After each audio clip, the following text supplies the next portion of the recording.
Hey, I'm putting this out right away as a result of some inspiration that just came from interactions with my good friend Steve on Twitter, and about learning and about teaching in this in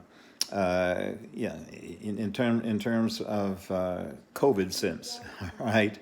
Um, and I'm starting this with a little bit about my credentials. I have a PhD in education with an emphasis in instructional technology. I'm telling you this stuff not to brag, but just to let you know that, hey, uh, I might be a voice worth your time, worth listening to. I did my master's equivalency work at the Sorbonne, which is part of the University of Paris in France, as a Fulbright scholar. And my bachelor's degree was in an engineering curriculum at the Air Force Academy, but with a major in humanities. Another relevant reference is that I've raised two boys. They're men now, not boys anymore, and they've been really successful in their lives. And I think part of that can be attributed to the way their mom and I raised them. And then the other thing is I'm raising two little girls right now, and one is right now one is 9, and the other one is 10.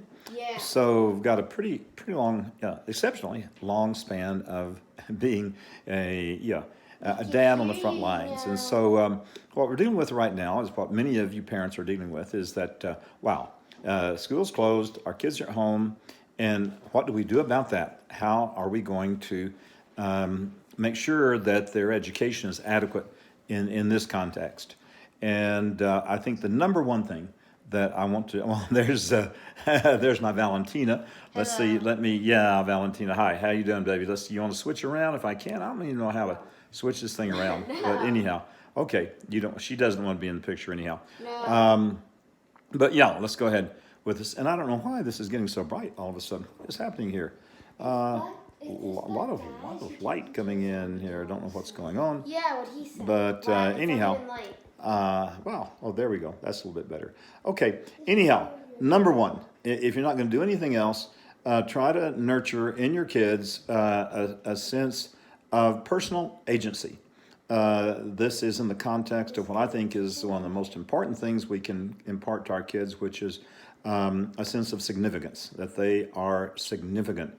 And one major component of a personal feeling or conviction of significance is personal agency, meaning that they can influence, they can inflect the curve of their lives, if you wish. And early in the crisis, we self-sequestered very early before the schools actually closed. And I leveled with the girls in the very beginning about what we were up against, what we were facing, and explained to them as best I could, succinctly, so they didn't get bored or, or horrified, what we were up against. And I did a couple of videos then, and what they did is that they amazed me. I didn't tell them what to do. They set up took some boxes we had in the house and set up a little COVID research desk so they could look into the solutions to the problem. And that's fundamentally the message I have for this. And I can send you some examples of of how they set up their desk, etc. And then the results of having taken that approach in the beginning, because the results, just as summary, are that having taken personal agency, their conscious and subconscious began working on the problem, and they came up with just some amazing, fantastic, insightful solutions that I never would have thought of. Like Sophie identified the real solution as being golden crickets, and I'll let you tune into that in a different video. But that golden crickets are the solution to the COVID pandemic. And also, if things get too hot and we end up with 7 sons, one of the best things to do is spit on 7 of them, extinguish them, and then things will get back to normal. So anyhow, I hope you are imbuing your kids with personal agency, and in some subsequent sections here, we'll talk about what else could be done, because a lot else needs to be done. But I recognize that you and I and all parents are feeling, uh, well, I can't say you, but for me, I'm feeling pretty inadequate. I don't say overwhelmed.